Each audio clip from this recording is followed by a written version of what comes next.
Au nom du Père, du Fils et du Saint-Esprit, ainsi soit-il. Mes bien chers frères, en ce jour de Pâques, l'Église exulte de joie face à cette victoire inattendue du Seigneur Jésus. Et lorsque nous essayons de regarder cet événement de la résurrection du Christ avec un regard d'historien, cet événement de la résurrection du Christ rapporté par les premiers disciples de Jésus reste une certaine énigme pour l'historien. En quel sens ? Dans un sens très précis. C'est-à-dire que l'historien n'a pas accès aux faits de la résurrection.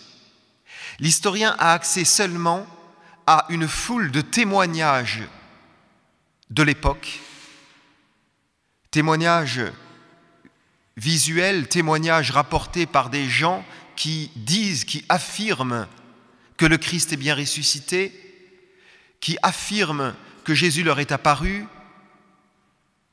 Et tous ces témoignages ont été relatés dans des documents qui ont été mis par écrit au 1er siècle. Bien plus, il y a un deuxième type de documents, outre ces évangiles, ces témoignages, il y a un deuxième type de document pour l'historien qui est encore plus étonnant. Ce sont toutes ces premières lettres qui s'échangeaient dans le 1er siècle de notre histoire entre les communautés chrétiennes. Nous avons gardé ces documents. Il y avait des lettres qui s'échangeaient et qui se lisaient dans les différentes communautés chrétiennes, dans l'Empire romain, dans le monde grec et dans le monde du Proche-Orient. Et toutes ces lettres disent la même chose. Ces lettres témoignent qu'à cette époque-là, au 1er siècle, c'est-à-dire à l'époque de la génération du Christ, de ceux qui ont connu le Christ, toutes ces lettres témoignent que ces premiers chrétiens croient tous fermement que le Christ est réellement ressuscité. Donc cette lettre, vous voyez, ne témoigne pas le fait de la résurrection. Il témoigne un autre fait historique. Il témoigne un fait historique qui montre que les premières communautés chrétiennes, ce qui les rassemble tous, c'est la foi dans le Christ ressuscité. Alors la question pour l'historien, avec le recul de 20 siècles, en voyant comment ces toutes premières communautés chrétiennes, toutes minuscules, se sont développées à ce point dans le monde entier en formant la Sainte Église catholique qui s'est répandue sur toute la planète, la question pour l'historien, c'est celle-ci, c'est de se dire comment ce juif palestinien, qui était simplement un prédicateur sur les routes d'une toute petite région de la Palestine, pendant simplement 3 années, comment ce juif palestinien qui a rassemblé autour de lui un tout petit groupe de pêcheurs de Galilée illettrés, comment ce juif a-t-il eu une telle influence ? Surtout quand on constate que ce juif a été, qui revendiquait une autorité religieuse et que précisément ce sont les propres autorités religieuses juives qui l'ont écarté en disant « c'est un imposteur, ne le croyez pas », qui l'ont excommunié de la synagogue, qui l'ont condamné à mort et qu'ensuite il a véritablement été exécuté par la puissance civile romaine. Comment est-il possible, historiquement, que cette personne-là ait produit un tel fruit dans le monde entier pendant 20 siècles ? C'est ce que je veux dire quand il y a une énigme. Il y a une énigme. D'où vient ce fruit ?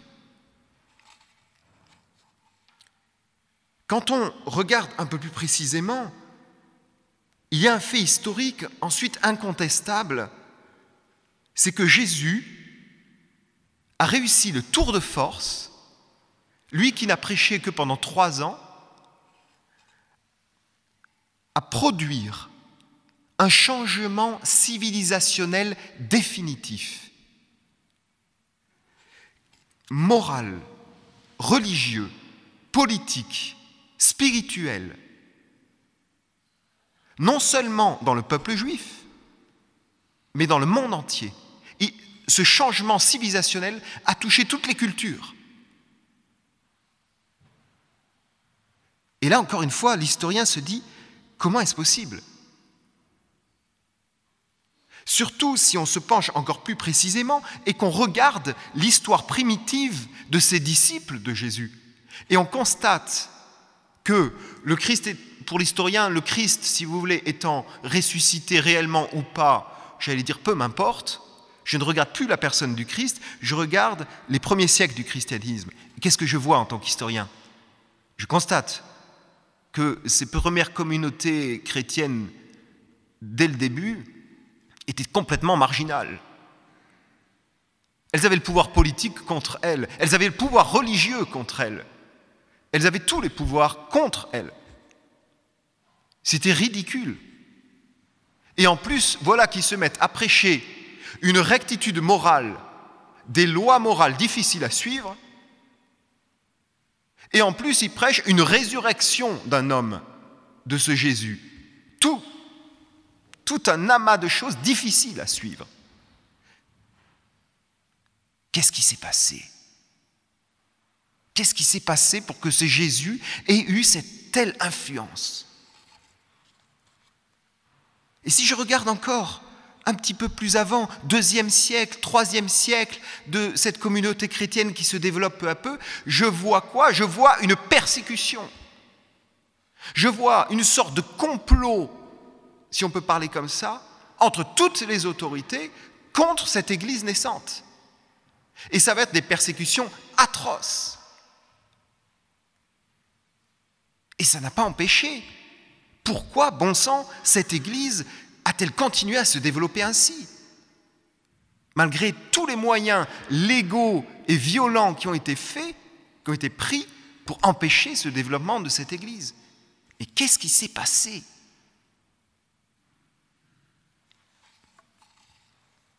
Alors, en tant qu'historien, on continue à scruter, on avance dans les siècles. Et ce que, objectivement, on constate, c'est que malgré toutes les oppositions, toutes les divisions, les hérésies, les persécutions, cette Église continue à se développer contre vents et marées, en traversant les océans, en transformant de l'intérieur les cœurs humains.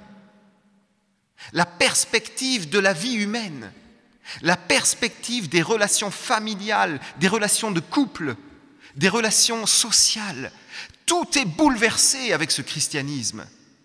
Et je vois, au fur et à mesure des siècles, monter dans cette Église et dans cette civilisation quelque chose d'unique qui nous marque tous. Une forme de sainteté. Et on voit fleurir partout des dizaines, des centaines, des milliers, des dizaines de milliers de saints extraordinaires. Malheureusement, que nos contemporains ne connaissent plus. Malheureusement, que beaucoup de chrétiens ne connaissent plus. C'est des myriades de saints qu'il faut regarder en face. Je ne parle pas de pieuses légendes. Je ne parle pas de mythes. Je parle de tout ce qui est vérifiable historiquement aujourd'hui. Et vous voyez ça partout se développer au cours des siècles. Regardez un Saint Vincent de Paul, ce prêtre français, apôtre extraordinaire de la charité, qui ne va pas hésiter à aller dans les galères pour s'occuper des condamnés à mort, pour sauver leur âme, pour les conforter, les consoler, les rectifier, qui ne va pas hésiter à aller dans les campagnes françaises pour s'occuper de tous les pauvres, de mettre en place tout cet organisme de charité qui s'est développé en France et en Europe, qui ne va pas hésiter à fonder une communauté religieuse masculine, féminine, pour s'occuper de tous ceux qui souffrent, pour aller sauver les petits bébés qui étaient abandonnés, pour précisément ensuite s'occuper de ces bébés dans des orphelinats qu'il fondait. Tout cela il y a des siècles. Un apôtre extraordinaire de la charité. Vous prenez un Saint Jean de Dieu en Espagne, au XVe, XVIe siècle, Saint Camille de Lélis en Italie, ces apôtres héroïques de la charité qui se sont dévoués pour les malades, pour tous ceux qui étaient abandonnés, pour les malades psychiatriques. Un Saint Jean de Dieu, il s'est rendu fou aux yeux des hommes, il faisait le fou.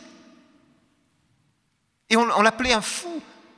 Il faisait réellement le fou, le dingue. Pourquoi ? Pour pouvoir être enfermé avec les malades psychiatriques et pour pouvoir s'occuper d'eux, pour pouvoir prendre leur défense parce qu'ils étaient maltraités à l'époque.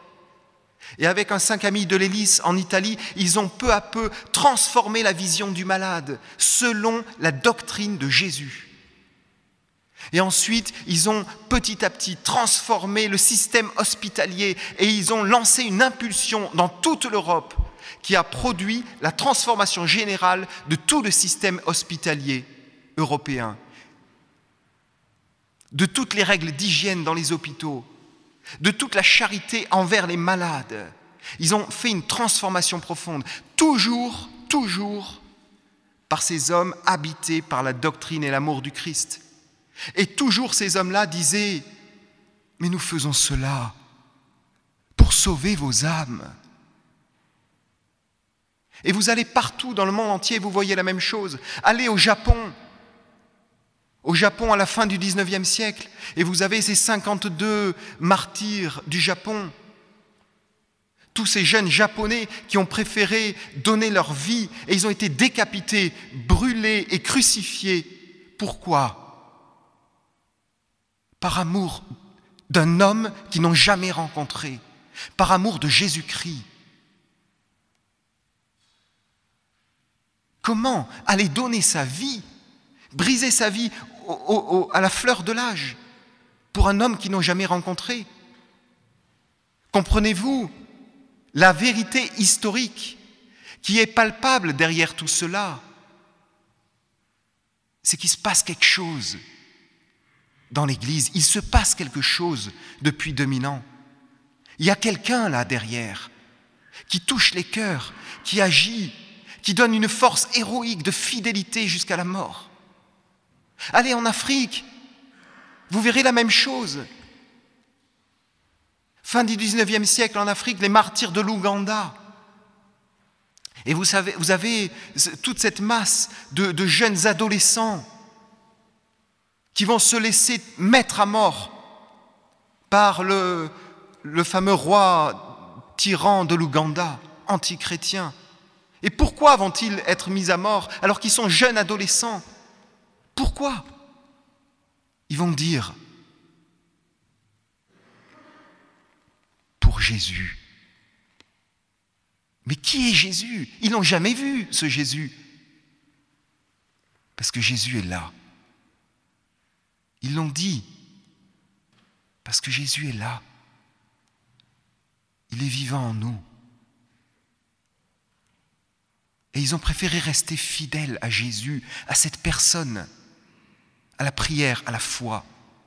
Et puis, à la doctrine de Jésus, là il s'agissait pour les martyrs de l'Ouganda de la chasteté. Ils ont refusé jusqu'à la mort l'homosexualité. C'est pour ça qu'ils ont été mis à mort. Allez au Liban, au Proche-Orient, et vous verrez ce Charbel Maklouf,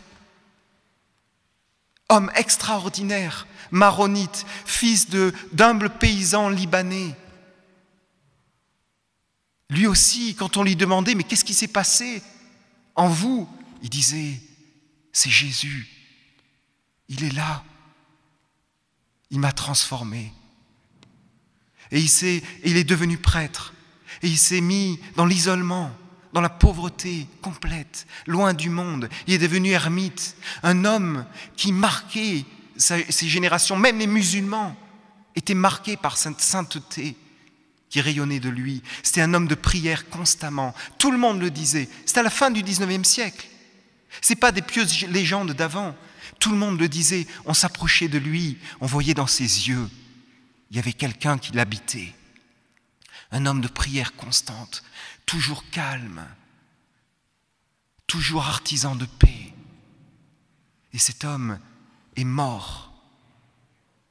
Et aujourd'hui, depuis ce moment-là, à son tombeau, une foule extraordinaire de miracles se produit.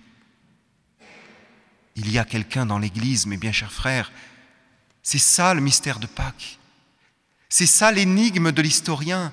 Il y a quelque chose qui se passe dans cette Église catholique. Il y a quelque chose de caché, il y a quelqu'un vivant qui habite les cœurs, qui transforme les cœurs, qui fortifie les cœurs, qui oriente les intelligences humaines vers un au-delà qui est le ciel. C'est ça, mes bien chers frères, le miracle de Pâques, miracle époustouflant, qui a dépassé toutes les frontières et tous les siècles et qui continue encore de se produire aujourd'hui. Et je terminerai, mes bien chers frères, pour vous faire toucher du doigt ce mystère extraordinaire de Pâques.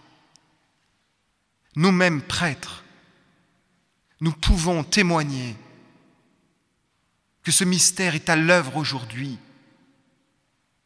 Nous le voyons, mes bien chers frères, ce mystère de Pâques, cette puissance de la grâce de Dieu chez ceux qui s'y livrent, pas chez ceux qui sont dans l'esprit de compromission, pas de compromission avec le péché. Tant que vous faites des compromissions avec le péché, vous n'aurez pas ce Jésus qui produira la puissance en vous. Vous n'aurez pas cela. Vous n'aurez jamais cette expérience dans votre vie si vous faites compromission avec le péché. Il faut se livrer à Dieu entièrement, quel que soit notre état de vie. Il faut se livrer à lui pour qu'il agisse vraiment en vous. Et alors nous le voyons tout le temps. Moi-même, j'ai baptisé une juive où j'ai vu la transformation de son intelligence. J'ai eu des musulmans qui sont venus. J'ai eu des gens qui étaient baptisés catholiques mais qui n'avaient rien compris et qui, dans mon bureau, avaient les larmes aux yeux en disant « Pourquoi on nous cache tout ce que vous nous dites ? Pourquoi jusqu'à présent on n'a jamais entendu dire ça ? Pourquoi toute cette réalité historique nous est cachée ? » J'ai vu, mes bien chers frères, des gens qui, dans leur couple, ont subi des croix immenses et sont restés fidèles à la chasteté du mariage catholique.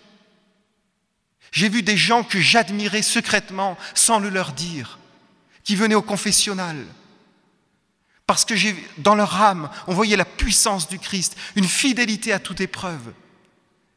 Et moi-même, mes bien chers frères, combien de fois, dans le confessionnal, j'ai pleuré en voyant cette puissance de Dieu. Alors, ne soyons pas, mes bien chers frères, de ces chrétiens tièdes, de ces chrétiens qui n'ont rien compris. Ne soyons pas de cela. Livrons-nous. Disons en cette fête de Pâques notre foi à notre Seigneur. Livrons nos familles et engageons-nous avec détermination sur ce chemin du ciel qui n'est rien d'autre, mes bien chers frères, que le chemin de la fidélité à la foi catholique, à la morale catholique, toute exigeante qu'elle soit. Et notre récompense sera le bonheur éternel que tous ces saints qui ont mérité avant nous intercèdent en cette semaine de Pâques afin de nous donner ces convictions et cette foi profonde. C'est la grâce que je vous souhaite, au nom du Père, du Fils et du Saint-Esprit, ainsi soit-il.